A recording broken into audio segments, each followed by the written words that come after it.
मी आर्यन जाधव आपल्या सगळ्यांचं सोहम फाउंडेशन या एज्युकेशनल चॅनलमध्ये स्वागत आहे. ॲप्रिसिएशन ऑफ द पोएम हा अतिशय महत्त्वाचा टॉपिक बऱ्याचशा विद्यार्थ्यांनी डिमांड केलं की सर ॲप्रिसिएशन ऑफ द पोएमवर एक सॅम्पल तुम्ही स्वतः बनवा आणि आम्हाला सांगा की ॲप्रिसिएशन ऑफ द पोएम काय आहे, त्याच्यामध्ये किती पॉईंट्स येतात. तर डायरेक्टली आपण मित्रांनो बघू ॲप्रिसिएशन ऑफ द पोएम काय आहे, त्याच्यामध्ये किती पॉईंट्स लिहायचे, मार्क्स कशा आहेत किंवा किती मार्क्स मिळतील या सगळ्यांविषयी आपण डिस्कस करणार आहेत.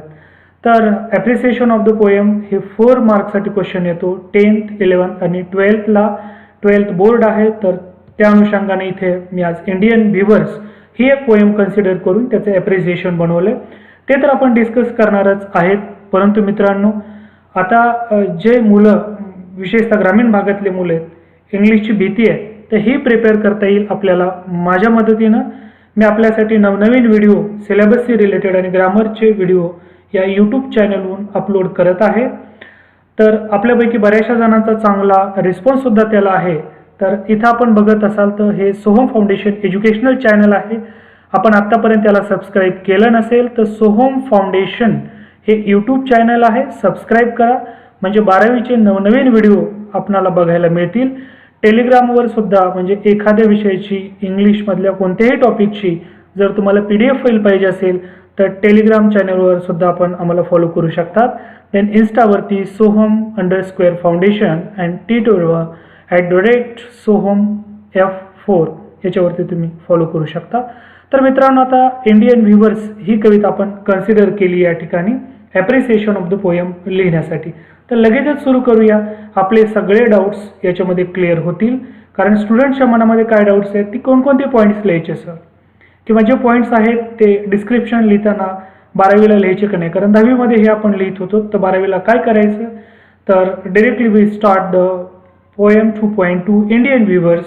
मी असं समजतो की सगळ्यांना ही पोएम माहीत आहे, ज्या पोएममध्ये सरोजिनी नायडू यांनी लाईफच्या 3 स्टेज म्हणजे birth, adulthood and last like the old age किंवा म्हातारपण आणि जवळजवळ आपलं लास्ट टाईम हा कम्पेअर केलेला आहे कपड्यांशी, कलरफुल कपड्यांशी जे विणकामगार विणत आहेत. तर अशी एक कॉन्सेप्ट आहे इंडियन व्ह्यूवर्सची. आपण ती कविता वाचून घ्या म्हणजे आपल्याला ॲप्रिसिएशन ऑफ द पोएम हे जास्त चांगल्या प्रकारे कळेल. तर क्वेश्चन फर्स्ट म्हणजे क्वेश्चनचा फॉर्मॅट असा असतो, with the help of following points write a poetic appreciation of the poem Indian Weavers. तर आता हे 4 मार्क्ससाठी क्वेश्चन येतो. तर हे पॉईंट सगळे कव्हर करायचे. पहिला मुद्दा आहे about the poem, poet and the title. कवितेचं नाव दिलेलं असेल, पोएटचं नाव आपल्याला माहीत असतंय आणि त्या कवितेची एक 2 सेंटेन्समध्ये की पोएम कशाविषयी आहे हे आपल्याला लिहायचं आहे. तर पहिला मुद्दा, कविता कोणतीही असो, पोएम कोणतीही असो, these points are compulsory. First we have to write about the poem, poet and the title. म्हणजे एक टेंटेटिव्ह आपण बघूया की 1 2 3 4 5 6 पॅराग्राफ बनवायचे आहेत आपल्याला. 4 किंवा 3 4 5 6 अशा लाईनचे अंदाज आपल्याला पॅराग्राफ्स बनवायचे आहेत. तर पहिल्या पॅराग्राफमध्ये आपल्याला डिस्कस करायचे about the poem, poet and the title. हे एक्झाम्पल या ठिकाणी मी अगदी स्वतःच लिहिलेलं आहे कारण तुम्हाला जास्त चांगल्या प्रकारे लक्षात राहील म्हणून. सेकंड पॅराग्राफमध्ये किंवा दुसरा मुद्दा काय की सेंट्रल थीम, त्या पोएमची सेंट्रल थीम काय आहे त्याची एक समरी लिहायची आपल्याला. ॲक्च्युली समरी ही शॉर्टच असते पण त्याच्यामध्ये आणखी, कारण 4च ओळीमध्ये आपल्याला 4 ते 5च ओळीमध्ये हे लिहायचे, तर short summary of the poem तुम्हाला लिहायचे. Third point that is the poetic style, language and poetic devices. तर पोएटिक स्टाईल कशी आहे, तर जनरली सिम्पल लँग्वेज आहे की डिफिकल्ट आहे, इझी टू अंडरस्टँड हे आपल्याला लिहायचं आहे. लँग्वेज आणि पोएटिक स्टाईलबद्दल आपण लिहिल्यानंतर पोएटिक डिव्हायसेस म्हणजे कोणती रायमिंग स्कीम यूज केली आहे, रायमिंग पेअर्स कोणते आहेत, फिगर्स ऑफ स्पीच काय आहेत याच्याबद्दल आपल्याला लिहायचं आहे. तर पोएटिक डिव्हायसेसमध्ये रायमिंग स्कीम, रायमिंग पेअर्स आणि फिगर्स ऑफ स्पीच संदर्भाचे व्हिडिओ पोस्ट केलेले आहेत. या सगळ्या बेसिक कॉन्सेप्ट जर क्लिअर असतील तरच तुम्हाला ॲप्रिसिएशन ऑफ द पोएम चांगल्या प्रकारे लिहिता येईल. त्याच्यानंतर स्पेशल फीचर्स म्हणजे या कवितेमध्ये as compare to other poems काय स्पेशल आहे, तुम्हाला नेमकं काय आवडले त्याचे फीचर्स आपल्याला लिहिता आलं पाहिजे, ते मी लिहून दाखवलेलं आहे. Next, message, values, morals in the poem. Any poem, any story gives the morals.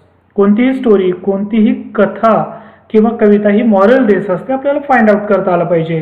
त्या ठिकाणी कोणता संदेश मिळतो किंवा कोणतं मूल्य आपल्या जीवनामध्ये त्या पोएममुळं ॲड होतं हे आपल्याला सांगायचं आहे.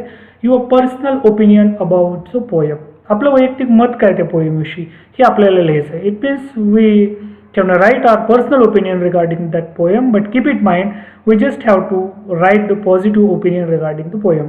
जरी त्यांनी विचारलं तुम्हाला ही कविता आवडली का नाही आवडली का, like and dislike, but we should have to write in case of likes.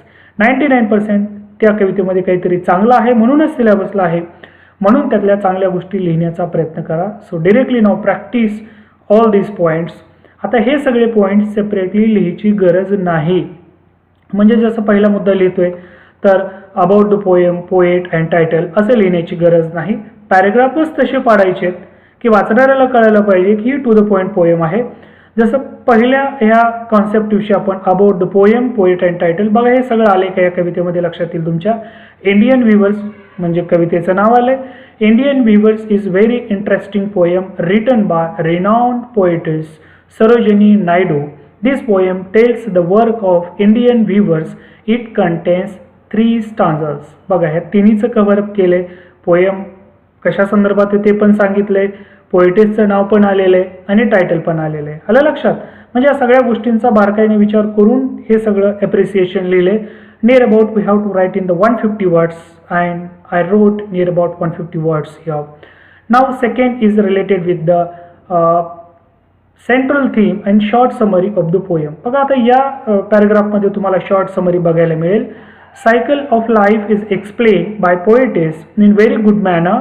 She compared different stages of life like birth, marriage and death with the garments viewed by the weavers. Weavers use bright blue robe for newborn baby, beautiful purple green for the wedding veil for queen and white garment for a person who is dead.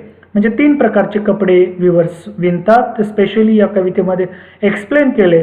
पहिल्या स्टांजामध्ये नवीन लहान किंवा नवीन जन्मलेल्या मुलासाठी bright blue कलरचं म्हणजे जसं किंगफिशरचा colour असतो तसा एक रोप त्याच्यासाठी विणला जातोय. त्यानंतर at the fall of night किंवा सायंकाळच्या वेळेस ब्युटिफुल पर्पल ग्रीन कलरचं जे रोब आहे किंवा मॅरेज किंवा वेडिंग सेरेमनीसाठी जो ड्रेस आहे तो विणला जातोय.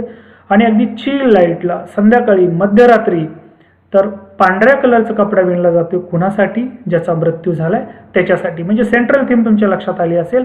त्याच्यानंतर तिसरा मुद्दा बघा काय लिहिलंय, poetic style, language and poetic devices. हे आपल्या तिसऱ्या पॅराग्राफमध्ये कव्हर होत आहे. There are 3 stanzas of 4 lines each follows a rhyme scheme AABB. तर राईम स्कीम सुद्धा काय आहे कसं आहे एक्सप्लेन केलेलं आहे त्या व्हिडिओमध्ये. Language used in this poem is easy to understand with the good rhyme. जर राईम असेल तर ती कविता सुद्धा वाचायला मजा येते, एक रिदम क्रिएट होतो. जसं लहानपणी शिकलेल्या सगळ्या कविता आपल्याला पाठ होतात, पाठ असतात, पाठ राहतात. हिंदी असो, मराठी असो, इंग्लिश असो. जॉनी जॉनी यस पप्पा हे कधीच विसरणार नाही कारण ग्रेट राईम आहे त्याच्यामध्ये. त्यानंतर here simile, metaphor and illustration, figures of speech mainly use through out the poem. Simile is used to compare the clothes with the different things. Metaphor used to express cycle of our life. Alliteration, figure of speech is used to create poetic effect. Rhythm create होतो, sound create होतो म्हणून alliteration, figure of speech use केलेले आहे. अशा पद्धतीने आपला हा मुद्दा सुद्धा कव्हर झालेला आहे. त्याच्यानंतर याचे स्पेशल फीचर्स काय आहेत, त्याच्यानंतर message, values and our personal opinion. तर स्पेशल फीचर्स या पोएमचे काय आहेत ते आपण बघू. The poem is dedicated to the talented and skillful Indian weavers. It shows the hard work of weavers. तर सरोजिनी नायडू यांनी ही कविता इंडियन व्हीवर्सना डेडिकेट करून लिहिली किंवा डेडिकेट केलेली आहे. हे या कवितेचं वैशिष्ट्य आहे. मेसेज काय मिळतो, काय मॉरल आहे या स्टोरीमधून ते आपण बघूया. Weavers are not only skillful but also talented. The wise use of not only but also, again there is a separate video of not only but also. If you are not able to write the not only but also sentences, you can follow that video. Now the combined pattern and eye-catching colors in making of fabrics for the different occasions of life. आणि हे जे viewers आहेत हे काय करतात, एकदम कमालीचे patterns आणि आय कॅचिंग कलर्स हे कंबाईन करतात फॅब्रिक्समध्ये. कारण आपण वेगवेगळ्या प्रोग्राम्सला ते पेहराव किंवा तो पोशाख आपण घालू शकतो. आता ही कविता का आवडली आहे तर प्रत्येकाचं वैयक्तिक मत आहे, मी माझं वैयक्तिक मत या ठिकाणी सांगितलं आहे. And you are free to give your personal opinion regarding the poems, and you can give the genuine opinion, but as I told you, you should have to give a proper and in favor opinion of the poem. I like this poem very much due to the simple language and powerful content. So friends, I hope that all you enjoy the appreciation of the poem. आणि अशा प्रकारे जर तुम्ही appreciation लिहिलं तर 100% तुम्हाला out of marks मिळतील. So best luck to write the appreciation, at least you have to practice. आणि ही PDF फाईल मी तुम्हाला डिस्क्रिप्शनमध्ये देते, म्हणजे तुम्हाला ही प्रॅक्टिस करता येईल. यानंतरसुद्धा प्रत्येक पोएमचे सेपरेट व्हिडिओ, प्रत्येक टेक्स्टचे सेपरेट व्हिडिओ आपल्या चॅनलवरती येणार आहेत. म्हणून हा व्हिडिओ प्रत्येक विद्यार्थ्यापर्यंत पोहोचला जाईल. किमान हा व्हिडिओ बघणाऱ्यांनो, आपण माझी एक रिक्वेस्ट आहे आपणाला, किमान आपण 5 गरजू विद्यार्थ्यांना हा जर शेअर केला तर ही जी मेहनत मी घेत आहे ती सफल होईल असं वाटतं आणि कोणाच्या तरी कामाला येईल.